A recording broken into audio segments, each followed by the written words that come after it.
അപ്പോൾ ഫ്രണ്ട്സ്, ഇന്നത്തെ വീഡിയോ എന്ന് പറയുമ്പോൾ നേരെ ചിറയങ്കിലോട്ട് നമ്മുടെ ശർക്കര പറമ്പ് തുടങ്ങിയിട്ടുണ്ടല്ലോ. അപ്പോൾ ഞാനും ഉമ്മായും പോയിട്ടില്ലായിരുന്നു. അങ്ങനെ അവിടെ പോയി കുറച്ച് വീഡിയോസൊക്കെ എടുത്തതാണ് ഗൈസ്. വലുതായിട്ടൊന്നുമില്ല, ചെറുതായിട്ട് ജസ്റ്റ് ഒന്ന് എടുത്തിട്ടേ ഉള്ളൂ. അതുകൊണ്ട് ഈ ഒരു റൈസറൊക്കെ കണ്ടപ്പോൾ നല്ല നൊസ്റ്റാ ഫീലായിരുന്നു. ഈ ഒരു സ്പിന്നർ പണ്ട് നമുക്കിതൊക്കെ മേടിക്കാൻ നല്ല ക്യൂരിയോസിറ്റി ആയിരുന്നല്ലോ. അപ്പോൾ എനിക്ക് എൻ്റെ പഴയ കാലങ്ങളൊക്കെ ഓർമ്മ വന്നു ഗൈസ്. പിന്നെ ദാണ്ട് കുറേ സ്ലൈഡ് ബണ്ണ് അതൊക്കെ ഉണ്ടായിരുന്നു. പിന്നെ ഈ ഒരു റൈസറാണ് ഇപ്പോൾ മീഷോയിൽ ട്രെൻഡിങ് ആയിക്കൊണ്ടിരിക്കുന്നത്. പിന്നെ ദാണ്ട് ഈ ഒരു പേന, ഈ ഒരു റൈസർ, ഈ ഒരു സ്മൈൽ, ഈ ഒരു വെള്ള സംഭവം എന്താണെന്ന് എനിക്ക് മനസ്സിലായിട്ടില്ല ഗൈസ്. എന്തോ ആവട്ടെ, അങ്ങനെ ജസ്റ്റ് ഒന്ന് എടുത്തിട്ടുണ്ടായിരുന്നു. പിന്നെ നല്ല കമ്മലുണ്ടായിരുന്നു, വള ഉണ്ടായിരുന്നു. അതിൽ നിന്നൊന്ന് ഞാൻ മേടിച്ചിട്ടുണ്ടായിരുന്നു, വളയും സ്ലൈഡും ഒക്കെ. അതിൻ്റെ വീഡിയോ ഒന്നും ഞാൻ എടുത്തില്ല ഗൈസ്.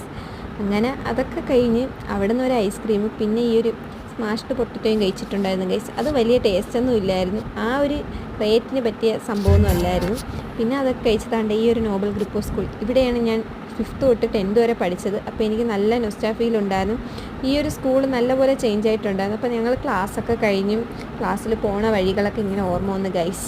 ഈ ഒരു പ്ലാറ്റ്ഫോമിൻ്റെ വഴി കൂടെയാണ് ഞങ്ങൾ പോണത്. അപ്പോൾ ഞങ്ങൾ പോകുമ്പോൾ ട്രെയിനൊക്കെ വരികയാണെങ്കിൽ ഞങ്ങൾ അപ്പുറത്തെ പ്ലാറ്റ്ഫോമിൽ താണ്ട് ഈ ഒരു ബ്രിഡ്ജൊക്കെ കയറി ഇറങ്ങും. അങ്ങനെ ഞാൻ ജസ്റ്റ് ഒന്ന് വീഡിയോ എടുത്തതാണ്. ആ ഒരു ടൈമിൽ ഞങ്ങൾക്ക് ഇങ്ങനെയൊന്നും എടുക്കാൻ പറ്റിയിട്ടില്ലല്ലോ, ഫോണൊന്നും ഇല്ലായിരുന്നല്ലോ. അങ്ങനെ അതൊക്കെ കഴിഞ്ഞ് നമ്മുടെ സ്റ്റാൻഡെത്തി. സ്റ്റാൻഡൊക്കെ നല്ലപോലെ ചേഞ്ച് ആയിട്ടുണ്ടായിരുന്നു. ഇപ്പോൾ അവിടെ ഒരു പാലമൊക്കെ വരുന്നുണ്ട്. ഇനി കുറച്ചുകൂടെ സെറ്റാവുമെന്ന് വിചാരിക്കാം. അപ്പോൾ ഇത്രയേ ഉള്ളൂ ഗൈസ് ഈ വീഡിയോ. Okay, bye.